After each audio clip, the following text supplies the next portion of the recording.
Hey, hope all is going well with everyone. It's been a while since I got in front of the camera and talked, but I just wanted to make a quick video because I recently got back from being out of town.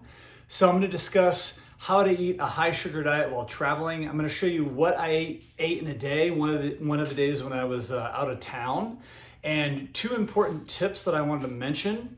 When I'm traveling, as soon as I get to somewhere, or actually before I go, I research in advance. I find out where the closest grocery store is that I'm going to be traveling to, and I also find out the closest, smoothie, juice bar, or acai. I love acai bowls and smoothies and things like that. So I always find out the closest place to get a good smoothie or acai bowl. So once you figure those two things out, you can find your grocery store. And I always I hit up the grocery store and I buy the best fruit they have. So I find the good fruit that's available that's around the area that I'm traveling to, and I also find the smoothie spot so I can get in my smoothies every day. And those are two big helpful tips for traveling and trying to eat a high carb, clean plant-based diet.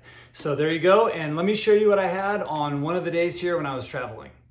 So for my first meal, it was about 12:30. I got a huge acai bowl. I put extra berries and a couple extra bananas on top. So that's what I'm talking about, getting to the grocery store and buying the fruit so you can have that when you're traveling. And then just after the acai bowl, I was still hungry, so I had a large bowl of cherries. And then at about 2 p.m., I had some dried mangoes and an apple. At 4 p.m., I had an oatmeal with some extra fruit and a banana on the side.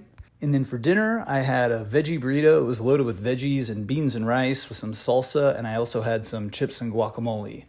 So that was it for the day. Make sure you check out my plant-based recipe ebook. It's in the description box. It has some delicious recipes that I eat on a normal basis.